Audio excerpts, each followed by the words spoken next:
and show you some products of the future, of the next decades. And then the second part of the presentation will be the more philosophical part, where we talk about technology and what it actually is. And I will argue that we are now living in a time in which our technologies are becoming so complex, intimate, and uncontrollable that we start to perceive them as a nature of its own. Okay. Then we begin. Hi.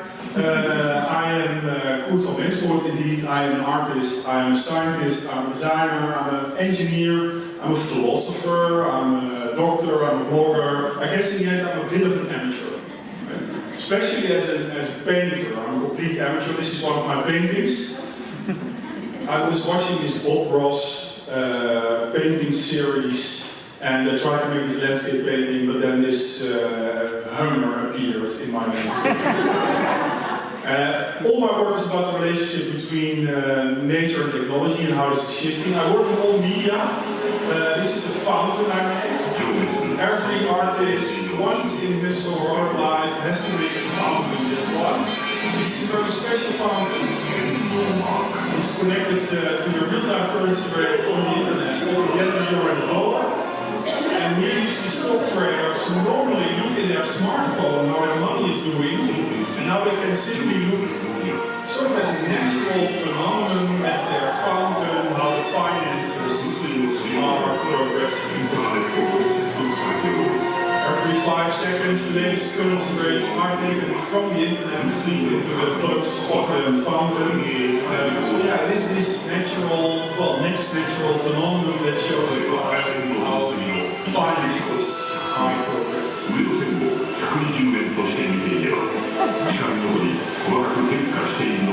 This clip was made by Japanese television. You are explaining to Japanese, but we speak Finnish here, so we skip that. Of course, you could also do this with other media, like a plant. You could make a data plant connected to the internet, water it, and then it will grow. One step further even, a whole data climate. What about it? I don't know how technical you folks are, but this will still be very difficult to implement. But you can speculate on it, you can envision it, and that's often what I do in my work. I speculate a lot. This is a product I speculated for the Coca-Cola company in 2007. I thought it was a surrealistic vision that would never hit the market. And in fact, I made a whole supermarket of speculative products. And this is our commercial. And I also have some brochures I brought. So I will hand some like half here.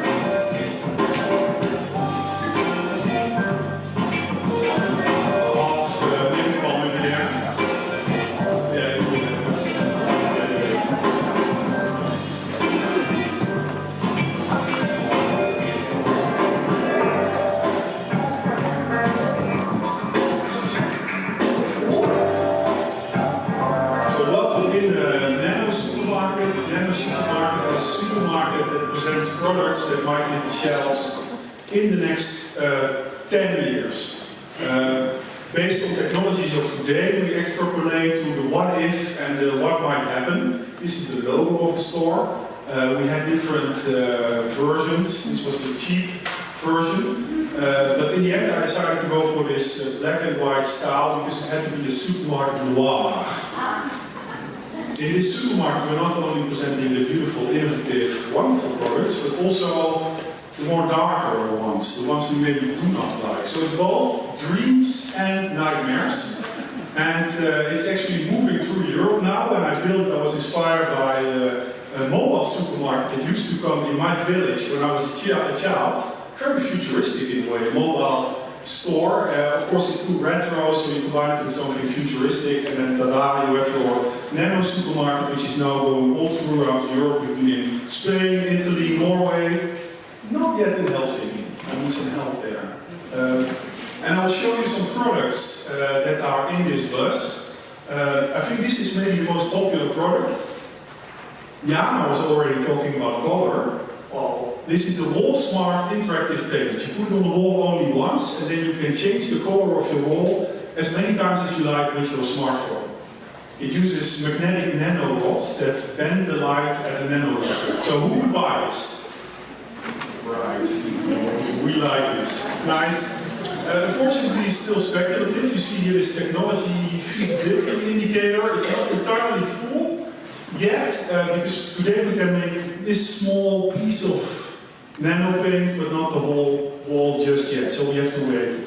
Another product is the Google Nose. We all know the Google Glass. I want a Google Nose.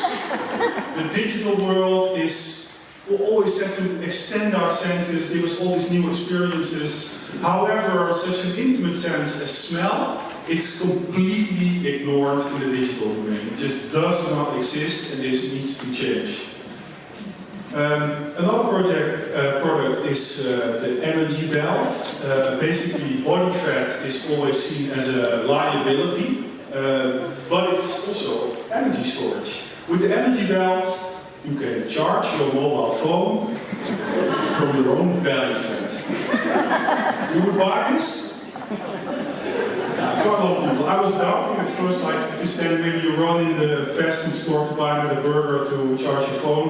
Not quite what we want, but then again, we are walking around with all these electronic devices, and they will be connected to our metabolism, I think, one day. You could also use it to charge this. This is the Twitter implant. Basically tweets everything that happens inside your body, simply being tweeted. So when I live a healthy lifestyle, I want to share it, I do a lot of running, it's being tweeted. And, but when I smoke a cigarette, of course, it's also being tweeted. And I get this for free with my health insurance company. Because they want this information, right? So, who would buy this? Some very progressive. Three people, I count 3 people. Are you working for health insurance? For most people this is going too far, but then again we are sharing so much data nowadays. This is then maybe a bridge too far, but where exactly do you stop? So that's also the purpose of these products, to make things more extreme and start a discussion. Some are just beautiful, like this. This is the algae lamp. Algae, they live on sunlight, photosynthesis, and you power the lamp by grabbing a little bit of energy from the algae, and that's how you light the lamp. And this is an example of biotechnology. And also the next product is an example. This is the genetically modified stingray leather shoe. For this we also made a commercial. The assumption is here that there's a company, Rayfish.com, and you can actually go to the website Rayfish.com and experience everything. And they hacked the DNA of stingrays. So on their website you can design your own pattern, which is then grown upon the fish, which after a good life in the fish farm is turned into your personalized, bio-customized sneaker.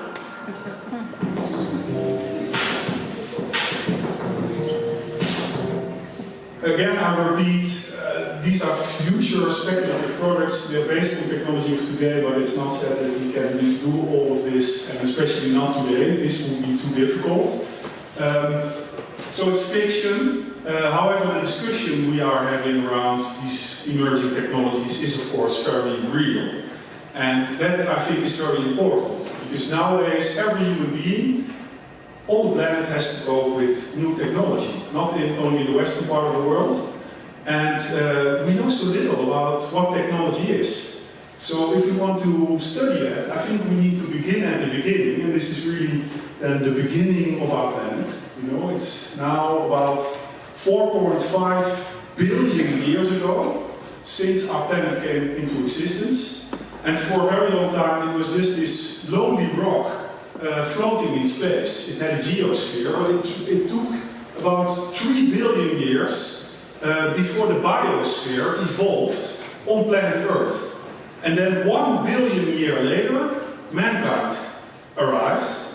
However, our presence does not go unnoticed, because with our technology and activity, we are causing the rise of this new sphere on planet Earth, the technosphere. And just like the biosphere is built upon and is using the resources of the geosphere, this technosphere also builds upon, interacts with, and uses the resources of the biosphere. So far it's a simple message. Evolution goes on, and we all know this idea of Darwin, who envisioned the idea of evolution some 150 years ago. But then when we talk about our relationship with nature, we still have this feeling as if we are this Adam and Eve from this biblical paradise. While the truth is that we are all born in a world which has been designed already. Try for yourself. Look around you in the room we are in now, and try to find the most natural thing in this room. Well, yeah. No. No, it is you. You know, we are the last natural thing in the room. And nowadays, young children know more birds and tree species, no, more brands and logos than for trees or bird species. All around the world, this is the case. Not to judge, this is sort of like the situation we are in now. And maybe we go full cycle when we have these butterflies with Nike logos engineered on it, which shows that we can do a lot with our technology. However, we're also living in a time in which our technologies become like uncontrollable. We cannot even control the traffic jams. So what will we leave for the future? And what will our own future be? Again, ladies, don't worry, this is a Photoshop. You know? It's a surrealist image. Although metaphorically, I think this is really an image of our time. Because one of the biggest stories of our time is that I think we are now living in a world in which the born and the made are fusing. And the born things, that's always like all the natural things, plants, animals, the climate, the universe.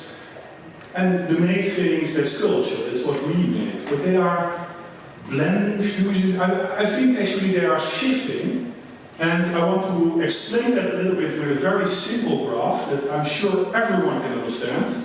If you put on one axis born versus made, and then on the other axis controlled versus autonomous, then I've now created 4 quadrants. And I can put all kinds of things together.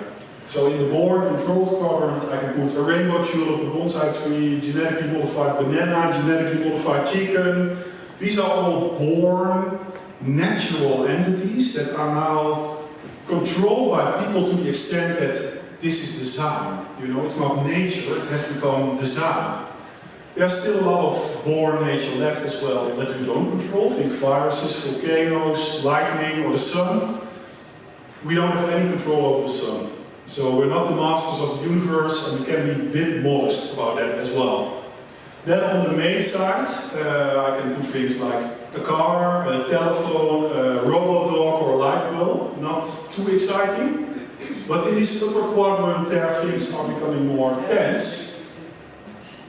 I will put traffic jams, digital networks, cities, computer viruses, the financial system, who is still like controlling these entities.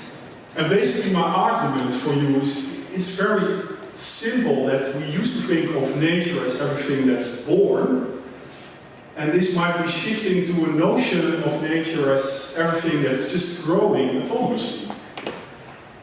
It might work, although something profoundly uneasy happens here, which is that here we have this next nature emerging, this nature caused by people, because we used to think of nature and technology as opposites, like black and white. But here we see that with our technology we're also causing the rising of this next nature. And this will never be finished. Nature will never let us relax. It will just go on, and it just changes along with us, you would say. And once you have this new perspective, the world looks a little bit different. And I have some examples from my own life.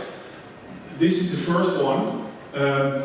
These are all the razors that I used throughout my life. So I started when I was 17 with this simple stick. It had 2 blades. And this morning I shaved myself with a 6-bladed, battery-powered, LED-enabled razor that looks a bit like a vacuum cleaner. I just wonder, is this like evolution? And often people say, no, because we made this. But then maybe this is a symbol of that we as human beings are now co-evolving with our technologies. Just like the bees and the flowers co-evolved, the bees get the nectar from the flowers but also spread their pollen so that they can propagate.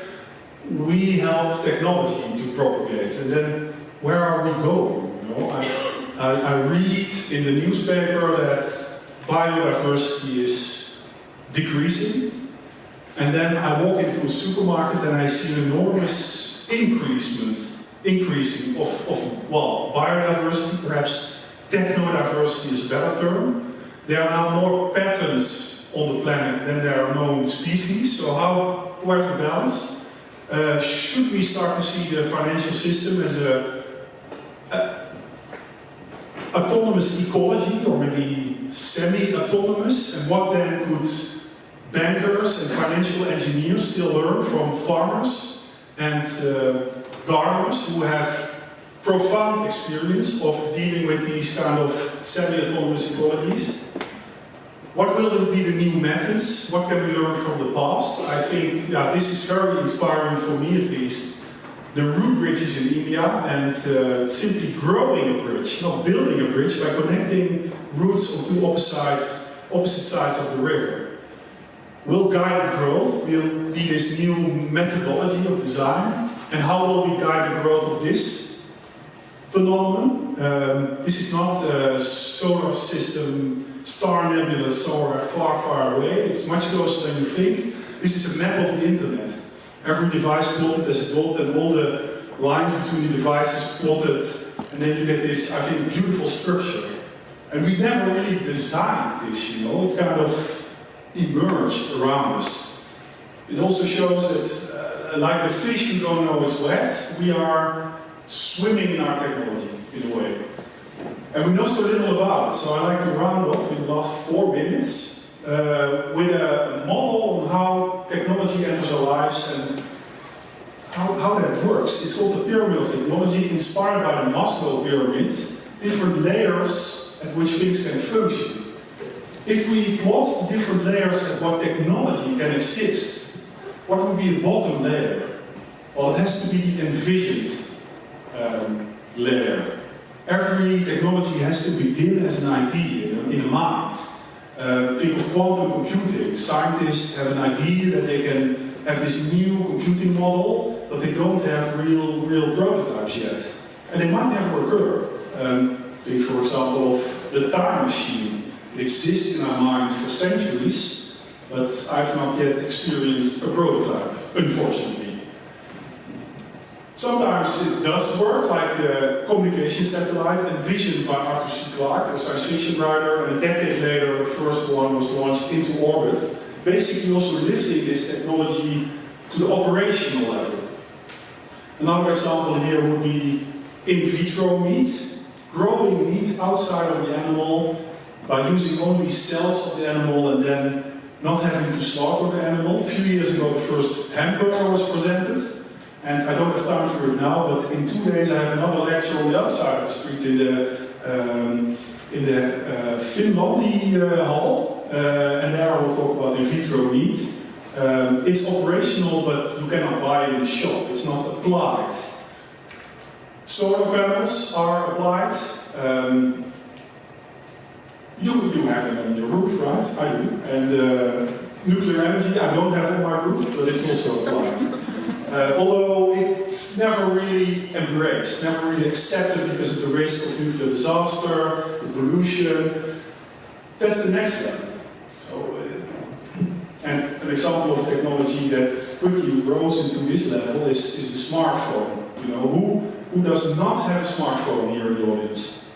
Right, we're very advanced. We all have accepted the smartphone, just like cars, flat-screen televisions, and GPS systems. And I'm personally already this kind of person. I cannot travel without GPS anymore. I just don't know how to do it. So for me, this is already vital. If you would remove vital technologies, you have a crisis.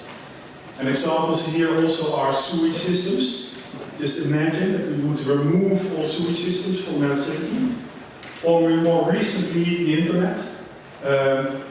You could even wonder, would you rather live without sewage or without internet? Well, we'll have that discussion later.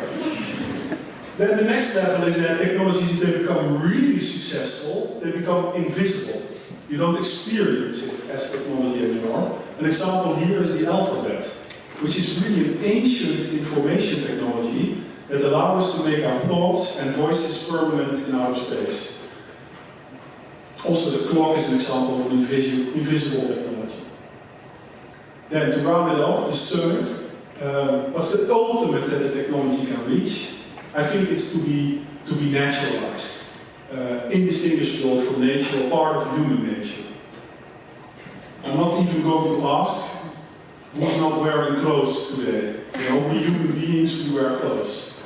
Also, agriculture. 10,000 years ago, this was an invention. Today, it's completely normal and natural that people practice agriculture. And maybe the most ancient example of a technology that's entirely naturalized is cooking. About 200,000 years ago, it was a new invention which allowed us to intake more calories in less time, grow bigger brains, and basically become modern human beings. So if we see this whole perspective, then you learn that new technologies always start as artificial, and they can become more familiar. If they're really successful, they feel like a second nature, and if they are truly successful, then they become part of our human nature. And I want to leave you with the idea that you all, as young, or maybe less young, innovative people, you're operating here on this pyramid and you're pushing the technologies onto the top. Where do you work on this pyramid, and who do you know who's working on another level of the pyramid, and how can you work together? Thank you for your attention.